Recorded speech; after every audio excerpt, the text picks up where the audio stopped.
भिकारी को दान करुछंती सतर्क रहंतु कारण भूल दया निशब्द मृत्यु सह समान। तेणु एक भिकारी को दान कले सबुबले शुभ हुए ना। 2 अयोग्य को साहाय्य कले समाज रे अशांति बढ़े। 3 अतिरिक्त दयालु व्यक्ति निज प्रति विपद डाकी आने। 4 प्रतिटी संपर्क नुह आवश्यक अनुसार संपर्क रखिवा दरकार। 5 कोमल मस्तिष्क को जेमिति कब्जारे रखा जाए नरम प्रकृति को सेमिति नियंत्रण करने को हेबो। एबे विस्तारित भिकारी को दान कले सबुबले फल शुभ हुए ना। आमे रास्ता रे जाउछंती सामने रास्ता कड़े मुह सुखाई दुखी भावे बसीथिबा भिकारी को देखुचंती अटकी जाउछंती। दया हेला पॉकेट रु टंका बाहर करी भिकारी की देउछु। किंतु आपण जानंती कि एमिति करी आपण हुए तो आपण का सर्वनाश को डाकी आणुछंती। कारण चाणक्य लिखिछंती महर्षि चाणक्य सबु भिकारी अभावी नुहंती। भिकारी बेसरे केही केही अलसुआ चतुर ठक और प्रतारक भी थांती। आपण ताकू टंका देले से आउ जने कर्मठ मनीष को धोखा देला। तेणु विचार विवेचना करी दया देखांतु नहेले ए दया नुह दुर्बलता और ई दुर्बलता समाज पाई मारात्मक। अयोग्य को साहाय्य कले सामाजिक अशांति बढ़े। मन करंतु आपण गोटे छोट छुआ हाथ में मारणास्त्रटे धरई देबे यह दया ना पागलामी।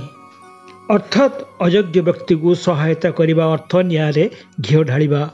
अयोग्य मनीष को टंका देले से ताको अस्त्र करी अपव्यवहार करिपारे। जहाकू दान कले होई पारे अधिक प्रत्याशारे से आपणकर काली शत्रु हो जाइपारे। तेणु साहाय्य करने आगु विचार करंतु से साहाय्य पाई योग्य कि ना। अतिरिक्त दयालु व्यक्ति निजर विपद डाकी आने। पानी जदि खूब नरम हुए पथर चापी बसे। आपण जदि सबु कथारे हाँ कहिबे लोके आपण को व्यवहार करिवे। अतिरिक्त दयालु व्यक्ति जंगल रे प्रथमे शिकार हुए।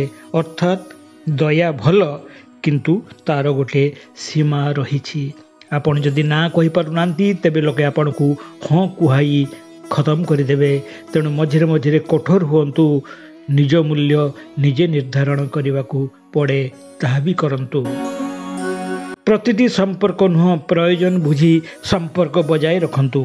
जो संपर्क आपण को उन्नति रे बाधा दिए से संपर्क रखंतु नहीं। जड़े बंधु जदि सबुबले आपणकर समय नष्ट करे सबुबले आपण को नीचा देखाए तेबे से बंधु नुह से ब्रेक। आपण गाड़ी आग को जावाक हेले ब्रेक नुह इंजिन दरकार पड़े। एमिति मनीष सह संपर्क करंतु जी आपण को पछरे नुहे सामने ही खेलुथिबो। नरम प्रकृति को नियंत्रण करने को हेबो। नरम स्वभाव माने कौन निरीह एकदम नुह। नरम प्रकृति सेतेबेले विपज्जनक जदि से शक्तिशाली और शक्तिशाली मनुष्यटी जदि निजर राग क्षमता असंतोष को नियंत्रण करि न पारे से शांत स्वभाव विस्फोरण करदेबो। निज भितरर शक्ति बुझंतु शांत रहंतु नियंत्रण रे रहंतु नहले आपण ही आपणकर सर्वनाश डाकी आनिबे। नहले आपण आपणकर सर्वनाश ही डाकी आनिबे। दया प्रेम भल पाइबा सब गुरुत्वपूर्ण किंतु निजर बुद्धि नथिले यह विपद को डाकी आने। भल मनीष हुंतु किंतु बोका नुह। शांत रहंतु किंतु शक्त रहंतु। भल पांतु किंतु निजर क्षति करि नुहे। समस्तंकु प्रणाम।